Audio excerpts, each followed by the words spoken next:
Здравствуйте, my fair weather friends, and welcome back to another episode of Kachimuchi's Game and Spooks.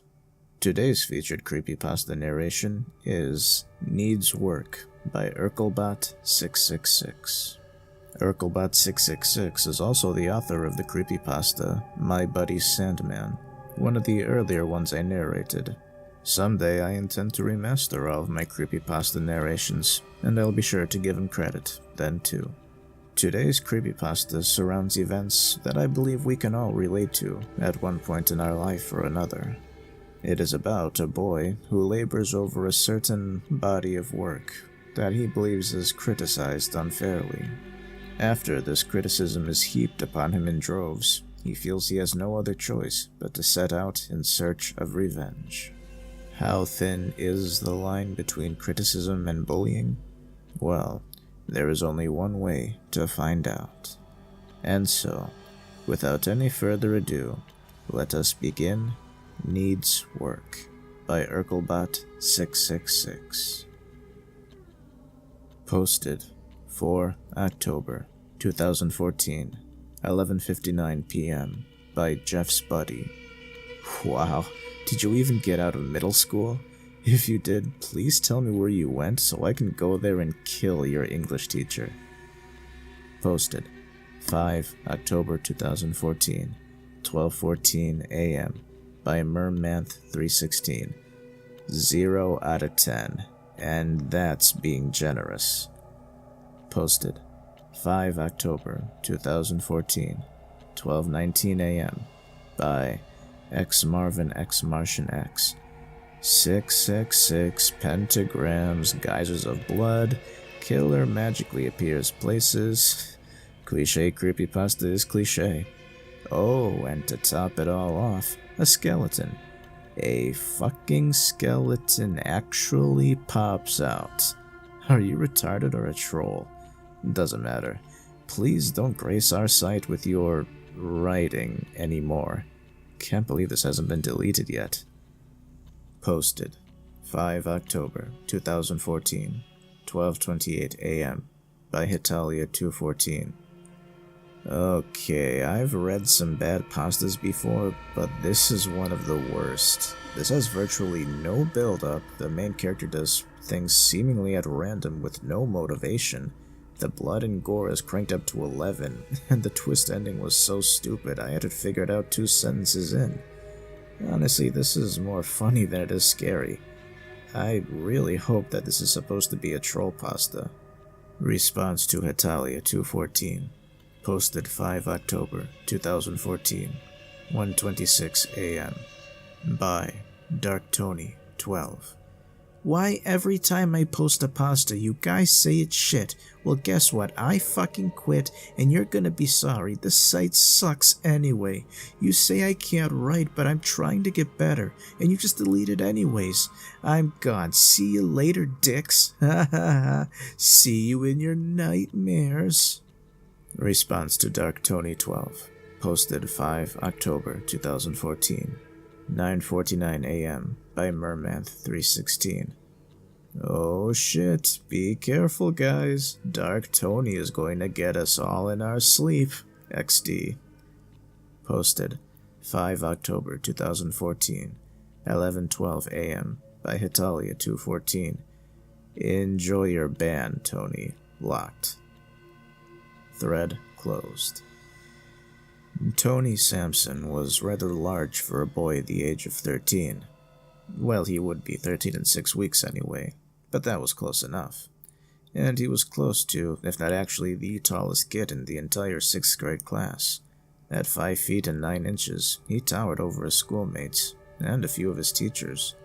His build was what a polite aunt would call, quote-unquote, stocky. However, Tony did not have a polite aunt. In fact, he did not know many family members that would actually pass for anything like polite. So instead of being stocky, Tony was just fat. He usually hung around 230 pounds, give or take, making him the size and shape of a middle-aged man. His age was only betrayed by his pudgy, uncreased face, a face that had not yet grown into the massive head it occupied.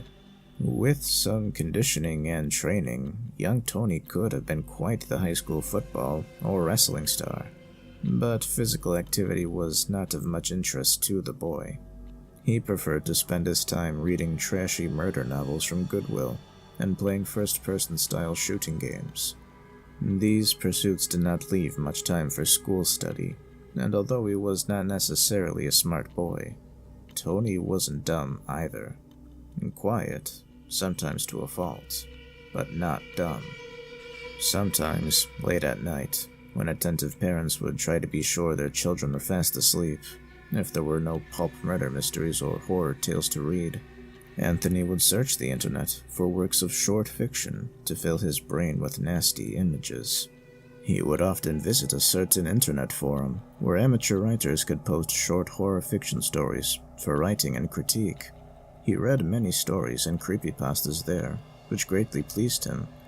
Tales of TV episodes containing hidden images of grisly murder, jaunts into the minds of serial killers, works describing video game characters massacring one another before the eyes of the player. The list goes on. Tony often found himself daydreaming about the events in these stories, doodling crude corpses on covers of school books when the teacher was explaining something, inventing scenarios in his head based on the exploits of the murderous madmen from which he read online, envisioning the pictures he had seen on various gore and shock websites, and wondering how the mangled bodies of the photographed had managed to get themselves so inside out. Inevitably, he began forming his visions of death and horror into little plays inside his mind's eye. From there, he would scratch them onto loose-leaf paper, hiding them from any passing adults. Not that an adult would be able to make much sense of the scrawlings. The penmanship was awful, and the stories had very little continuity, if any. They were mostly just descriptions of violence and terror loosely strung together by a central character. After many weeks of doodling and writing about folks getting violently killed, he decided that he might want to share his thoughts with others. As was mentioned, Tony was not a stupid boy, and he knew that one or two friends, more like acquaintances he had at school, would most likely not appreciate his stories, and may even tell a teacher about them. Luckily for Tony, he lived in an age where one can express himself to a group of willing or unwilling listeners in the form of the internet. Having only lurked in the shadows of his favorite creepypasta forum, Tony was unsure about how to post his work. Following some trial and error, he found out how to make a forum account, hoping that there wasn't a way for the website owners to find out he wasn't actually 13 years old yet. After uploading a picture he found on Google Images by searching "scary" as his avatar, he was ready to post some stories. From 4 p.m. to almost 11:30 p.m., with only a few breaks to eat dinner and use the toilet, Tony sat nervously transcribing his work. Using his 2 index fingers to peck at the keyboard was a strenuous process, and he wished that, like the kids at school with their iPads, he could make the digits dance across the keyboard surface quickly and elegantly. Eventually, he had gotten 3 of his stories typed up in 3 separate windows. He posted them all within 1 minute of each other. As the forum pages were published, Anthony's stomach tightened with a mix of anxiety and pride. He hoped that the forum users would enjoy his stories, as he was fairly certain they would. Although he was still giddy and excited, Tony was also feeling weary from his long hours of thinking and typing. It was time for bed. School the next day went as usual. Tony kept wondering how many people had read his creepypasta, and what kind of reviews he would get. Being a new user, he was sure there would be some criticism, and maybe some advice given, but he was certain that most users would enjoy his tales of bloodshed and fright, as much as he enjoyed writing them. Stepping from the mold-stained and dilapidated front step into the house, Tony was careful not to make too much noise. He knew that his father didn't like to be awakened when he was napping, especially after a night of drinking and shouting at the television. So Tony snuck through the living room and into his bedroom and shut the door. He booted up his PC, since leaving it on all night was, quote-unquote, a fucking waste of electricity, and logged on to the internet. When he got to the forum where he had posted his stories, he was thrilled to see that 2 of them had gotten a few responses. The third was strangely not listed. Perhaps there was an error when he posted it. He clicked on the link leading to the creepypasta he posted first, called Bloody City. There were 4 responses. The first read something along the lines of, quote, "So many spelling errors, run-on sentences, and almost no capital letters. Who the fuck is Randy? You mentioned him once and never talked about him again. This is bad," unquote. Tony felt like he had been hit in the gut with a baseball bat. He knew his stories were likely not as good as the ones he loved to read. He was new to this after all. But after reading such a scathing review of a story that he wrote, was a sensation that he had not anticipated. He had read some pretty brutal reviews of pastas on this forum, but reading one about a story that he had crafted himself was a lot different. Scrolling down, the other comments were similar to the first. No-holds-barred critiques from veteran users, wondering if Tony had ever heard of a spell check, and telling him that this was a quote-unquote terror-bad pasta. Although he was alone in the comfort of his home, Tony couldn't help but feel, while reading these comments, as though he was naked, standing upon some sort of gallows. His skin was cold and clammy. Tony clicked the back button and went to check the rest of the comments on the other story he posted. He had written this after the first, so he was sure that it was of better quality than the other one. Scrolling to the comment section below this creepypasta called Regular Show Lost Episode 666 induced many of the same emotions as it had done the first time. Some of the users commented that this was a, quote, blatant ripoff of Squidward's Suicide, unquote, and that the story, quote, makes absolutely no fucking sense, unquote, while another wondered how old the author was, estimating that the story was penned by a 9-year-old.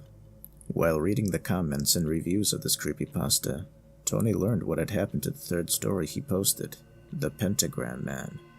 It had apparently been deleted minutes after it was posted, being deemed, quote, not up to quality standards, unquote.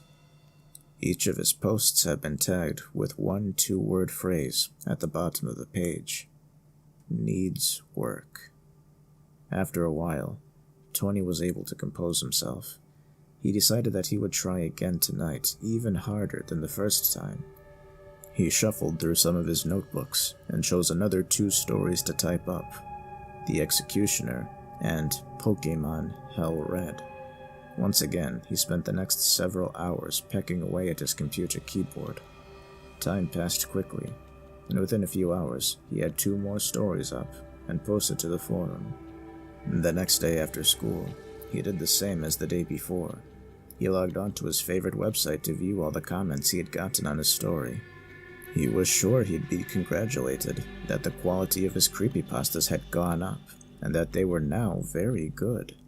Again, each of his stories had a series of comments. Tony clicked to view the comments for his Pokemon creepypasta. They were reminiscent of the comments he had gotten the day before. Quote-unquote, "Oh fuck, not another one from this guy." Quote-unquote, "How original, a game that talks to the player. Please stop writing." Quote-unquote, "I can't believe you posted more pastas. Did you not get the message?" Quote-unquote, "A blind, one-handed sheep could have wrote a less cliché-riddled piece of trash." The comments continued in that general vein, and Tony found that, although he was saddened that no one liked his stories, he was beginning to feel angry. Angry that he had tried to emulate his favorite stories while putting his personal twist on them, only to be ridiculed and made a figure of fun for his efforts. He decided that he ought to get some of his frustration out, and began replying to some of the comments. "WTF, this story is at least as good as Jeff the Killer. I worked real hard on this. You fags don't know a good story when you read it. Maybe if I write so bad I'll just kill myself, then see how you like that." Tony was in a full fit of rage now. Even if he had stopped to realize that the opinions of commentators on an internet forum had little to no bearing on his day-to-day life, he would likely not have calmed down. Rage breeds rage, and Tony was cultivating several generations worth of fury while sitting in front of his monitor. Such emotions can wreak havoc on the mind of a young man, and Tony found that tears were welling in his eyes. The realization spurred even greater resentment and hatred, and he released it in the form of a hard right punch to his bedroom wall. He cracked the already crumbling plaster, then flopped onto his bed, fighting tears. After a few minutes of moping, Tony calmed down enough to start thinking rationally again. He made the decision that his furious emotional state would make for good writing.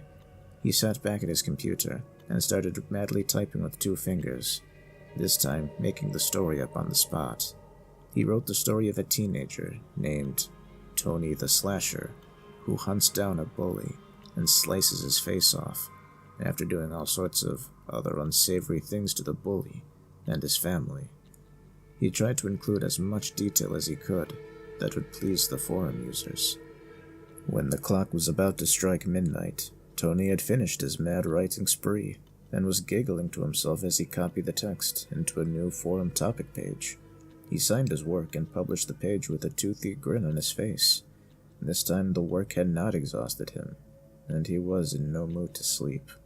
Tony stayed awake, refreshing the webpage every minute or so, waiting for his new story, Blood-Soaked Payback, to receive comments. About 10 page refreshes later, there was a new comment on the story. After reading the comment many times over, but before responding, Tony refreshed the page to see another comment. He decided to see if any more comments would come in before typing up his responses. Eventually, the comments stopped coming in, and Tony typed up as scathing response as he could think of, something threatening that would command their respect, all in capital letters to emphasize his emotion. Before posting his retort, he noticed another addition at the bottom of the page, quote-unquote, needs work. For the next several days, Tony did not visit his favorite Creepypasta forum. He didn't think he had the nerve for it, and he was afraid of getting as angry as he had done before.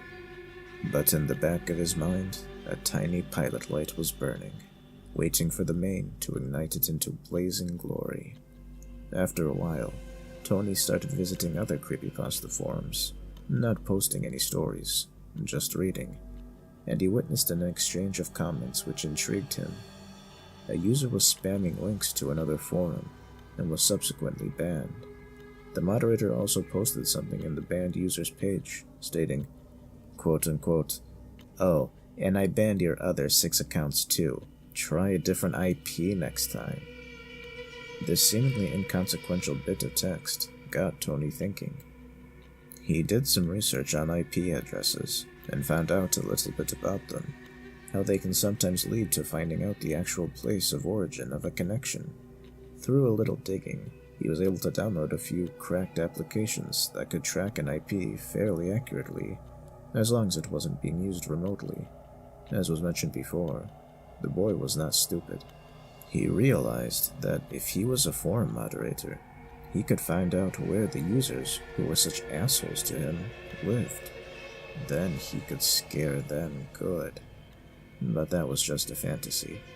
He knew that he couldn't even write a story that people liked. He'd never be a moderator on the forum.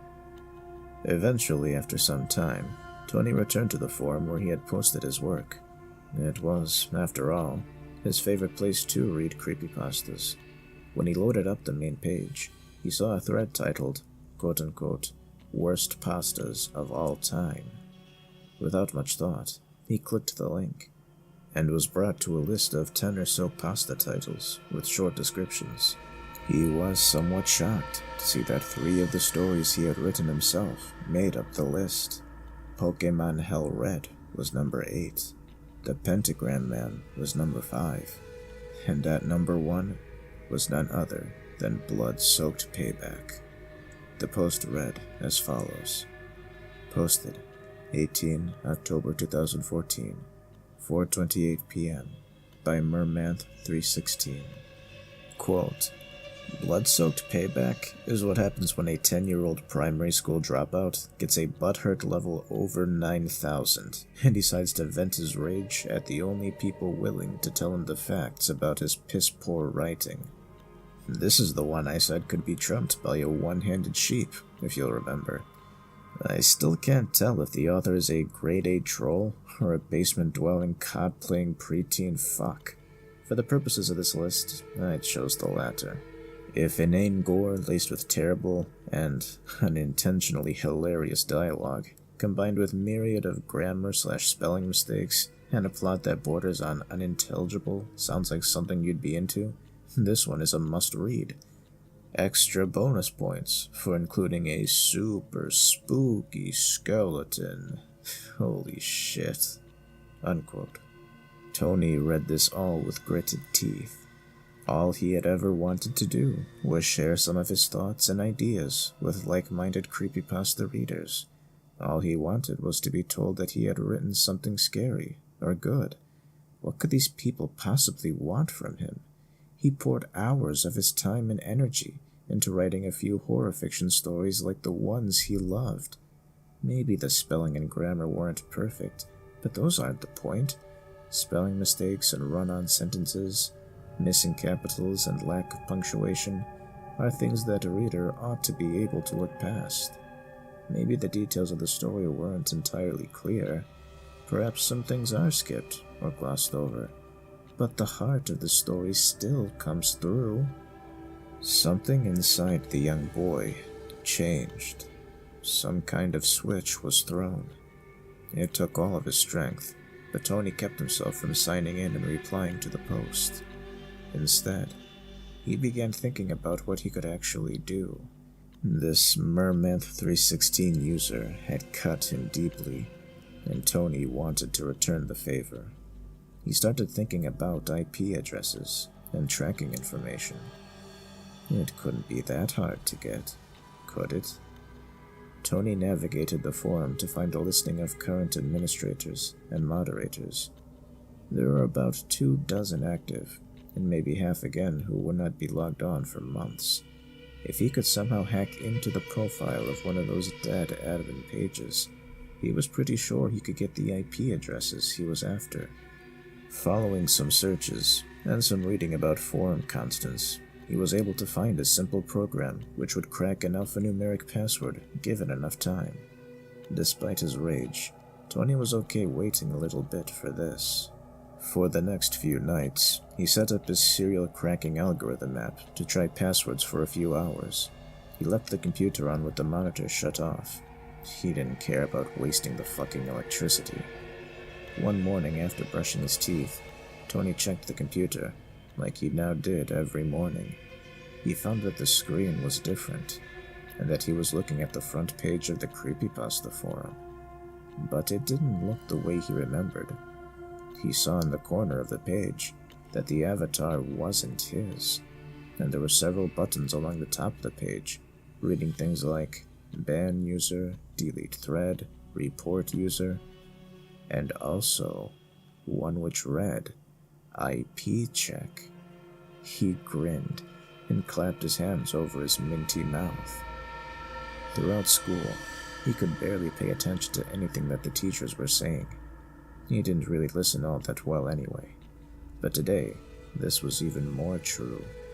Most of the day was spent drawing bloody stickmen on the margins of his notebook, clapping it shut whenever a student or adult was in viewing distance. Eventually, the long school day was over. Tony stepped off the bus and jogged his large frame into the apartment. In accordance with tradition, Daddy was on the cigarette burn-laden sofa, snoozing off another hangover, or coke binge.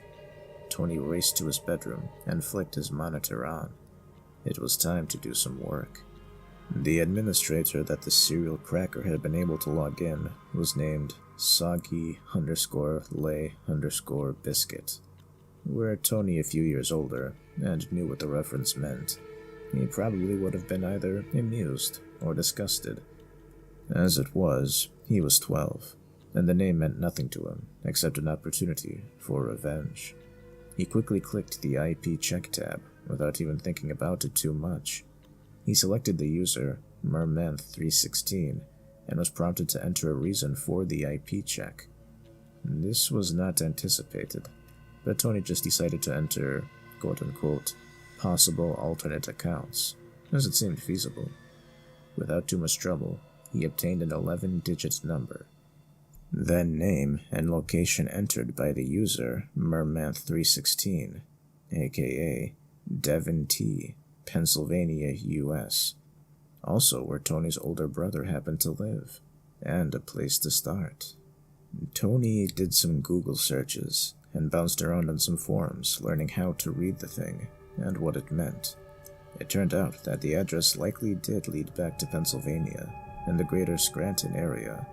After some more fishing, having found some other profiles that appeared to belong to the same user, Tony found the Facebook of one 27-year-old Devin Taylor, living in Jessup, Pennsylvania. Looking at some pictures of Devin, aka mermanth316, he made a mental note of any details he could find, makes and models of cars in the photos, if there were mailboxes or houses in them, things like that. One picture had a very telling comment.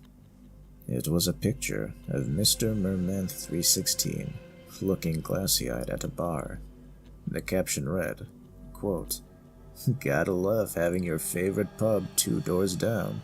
#LuckySOB." Unquote. The mirror over the bar in the background read, "The Sidebar." This was it. Tony was sure that this was the key. He quickly Googled the Sidebar Jessup, PA, and found the bar. After a check on Google Earth, the last nail in the coffin was pounded. A white Jeep Cherokee, about 2 doors down from the bar. The same car that Devin Taylor had taken Facebook selfies in. Tony gathered his notes and grabbed the telephone. He called his brother Jerry, who lived in Scranton, 30 miles away, praying that he would pick up.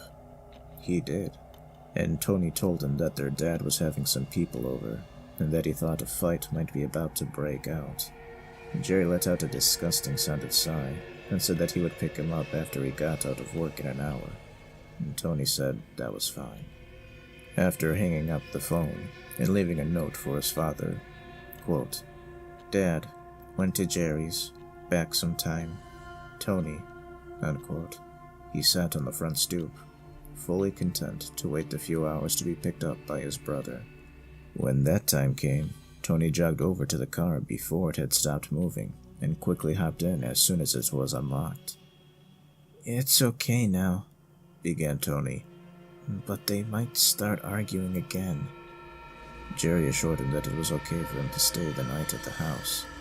This was not necessarily an odd occurrence. A few hours after they were home, Jerry said that he had to get some sleep since he was on a split shift. Tony said that he would get some sleep too. He waited a half hour or so to make sure that Jerry was sound asleep, then got off the couch, took his brother's keys off the wall peg, and slipped out the front door. Since Tony was so big for his age, Jerry had let him drive the car a few times to get the feel for it. Tony wasn't an expert driver, but he was pretty sure he could get across the city without much of a problem. Gas on the right, brake on the left, signals, wipers, lights, bada bing. In a matter of 25 minutes, Tony was in his brother's car, idling outside the house 2 doors from the side bar, with a Jeep Cherokee parked outside. It was time to do what he set out to. It was a single-family unit, so Tony was sure he could get the right guy. He rang the doorbell and stood in front of the ochre glow of the sodium lamplit streetlight. Devin Taylor, mermanth316, answered the door, and looked somewhat bewildered as he took in the sight before him. A person his height, outweighing him by at least 30 pounds, but with the soft face of a child, a face with a furrowed brow, pouty bottom lip, and a tear twinkling in its right eye. Who are you? Can I help you?" asked Devin. You don't know me, but I wrote stammered the boy. Listen, I don't know you, and whatever it is, I don't want any. He made to shut the door, but Tony stopped him. He could see a computer monitor in the living room of the house. Hey, listen, snapped Tony. Listen. Listen? Listen to what? Who are you? Navi? Devin smirked at his own stupid joke. I'm a busy man, so... Ah! He was cut off by a forearm to his throat.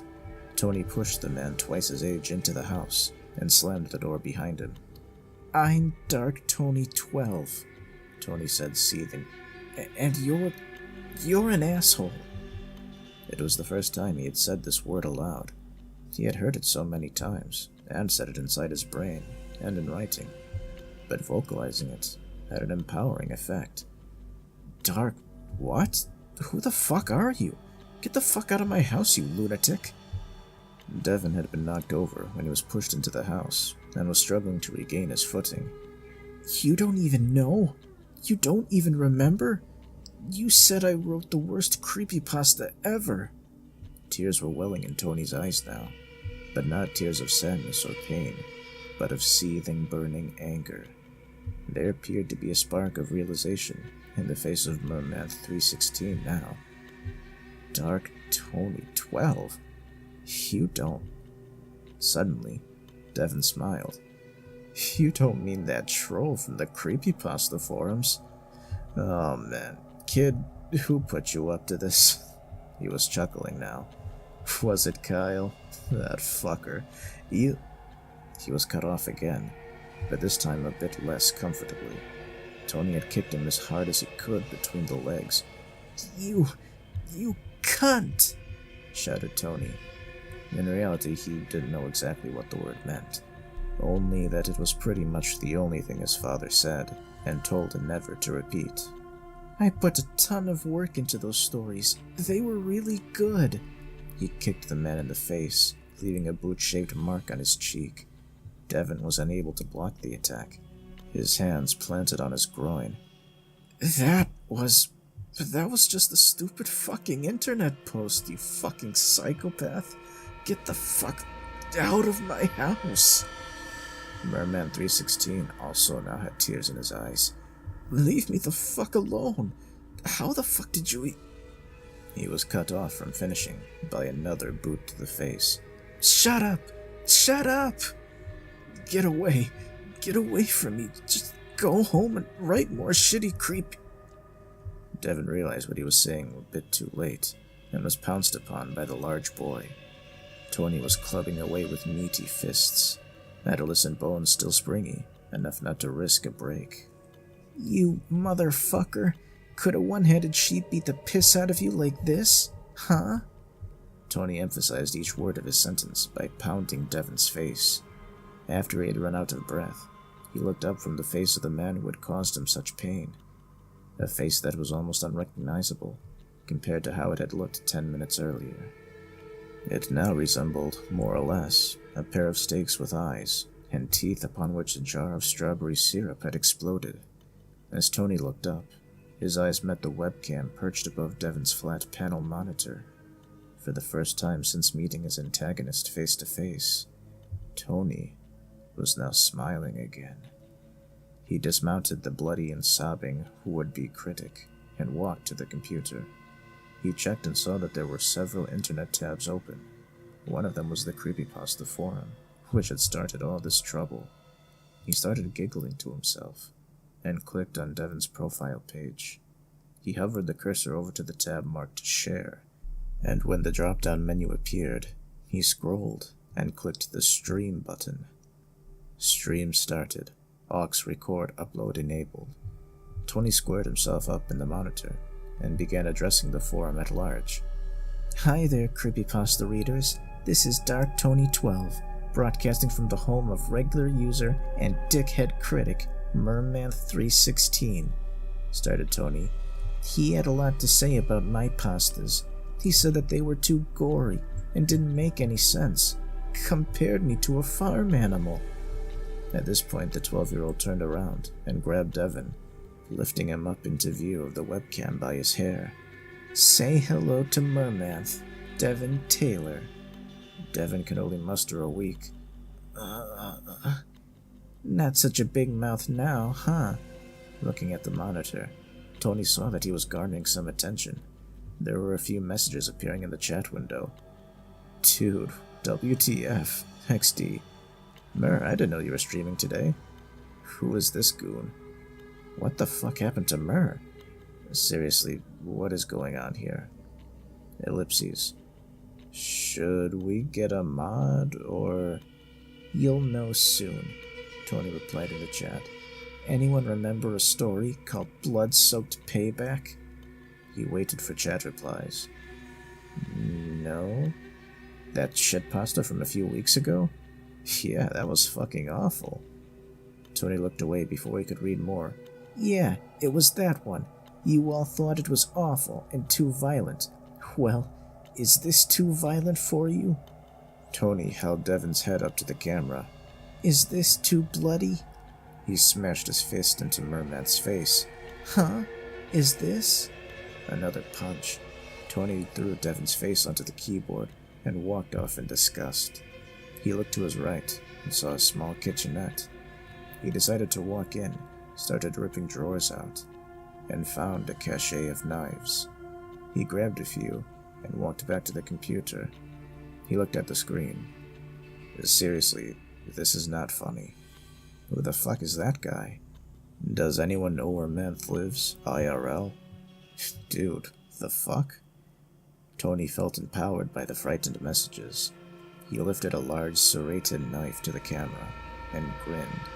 He held Devin's face level with the webcam and brought the blade to the side of the victim's face. He slowly began slicing into Devin, from forehead to temple to chin. Thick blood oozed from the tiny pink slit running down the side of Merman 316's face. Oh, how was this for pointless gore? He bashed his victim's face into the keyboard again. Is this too fucking unoriginal? Does this need work? He looked at the chat window of the blood-splattered monitor. Okay, enough internet for one day. This is fucking sick. Whoever set this up is some kind of SFX master. I hope. Sick shit. Who is that? More pointless blood and guts, shouted Tony. He sliced across Devin's forehead again, this time jimmying the blade down between the skull and the exposed skin. He continued until a large portion of skull was showing. Ooh, is this too cliché? A spooky skeleton? Tony jammed the end of the knife into Devin's right eye and jiggled it, causing blood and ichor to dribble from the socket. Look here, blood, crying blood from the eye sockets. Is that too fucking cliché for you assholes? Tony was beginning to cry again now. He looked at the chat window once more. I'm out. This is either really fucking cool or totally fucked up. I opt for the latter. Sick. Yeah, I'm not watching this anymore. Tony closed the live stream and let Devin's convulsing body fall to the sticky carpet. The large boy looked at the mess of black crimson surrounding him, cooling on his hands, and fell to his knees. After several minutes, he found his cell phone in Devin's pocket and dialed 911. He gave the dispatcher his location and hung up, despite their desire for him to stay on the line. By the time flashing blue and red lights appeared outside, Tony had stopped crying, and even tried to slide the skin back onto the victim's face. When police finally entered the residence, Tony was pondering, deep in thought. I wonder if you're allowed to use a computer in prison. The end. And that was Needs Work by Urkelbot666. I would say that, in totality, this is a very detailed and impressive creepypasta. Although the plot is a bit cliché for a revenge story, it is nevertheless an entertaining vignette of how some people view criticism and online harassment.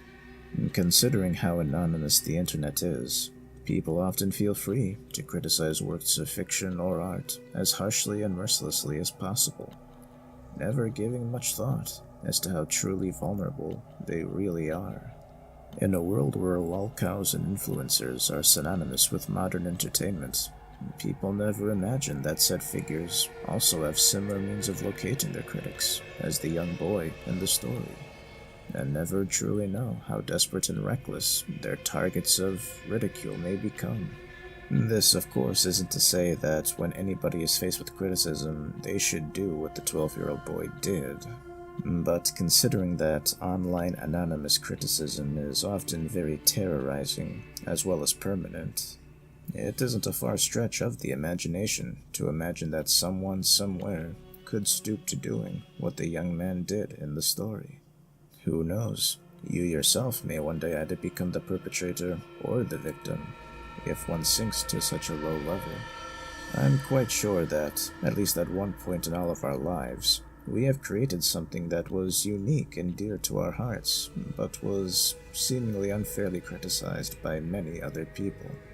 I myself used to write fanfictions, but eventually stopped as I never gained much viewership, and even faced a bit of undue criticism, in my opinion. And considering that I am likely the only person that watches these narrations, it wouldn't surprise me that, if they were discovered by an audience, I would likely face similar criticisms, just as the main character did when he expressed his creativity. Alas, the internet is meant to be anonymous, and I think we should all endeavor to make ourselves as much as possible too. For better or for worse, life is likely far better that way. Bringing this back to the creepypasta, I do believe that the third-person narration accurately describes a disenfranchised individual who is faced with constant criticism and is completely absent of any support from anywhere at all. I might even go as far as to say that the true creepiness in this creepypasta is not from the blood and gore at the end of the story, but rather from the constant psychological torment the little boy goes through until the very end. Whether the criticism or harassment is warranted is rather irrelevant, considering that the story is from the little boy's point of view. I think that it would be naive to suggest that we should all endeavor to be more understanding and constructive in our criticisms, so I'll simply caution people to remain as anonymous as possible online, until the day comes when the proverbial Eye of Sauron falls upon you, and you are the one who gets cancelled. After all, it could happen to anybody, for anything. Urkelbot666, the author of this creepypasta, did say that this pasta is related to criticisms that he himself has faced from the creepypasta forums before.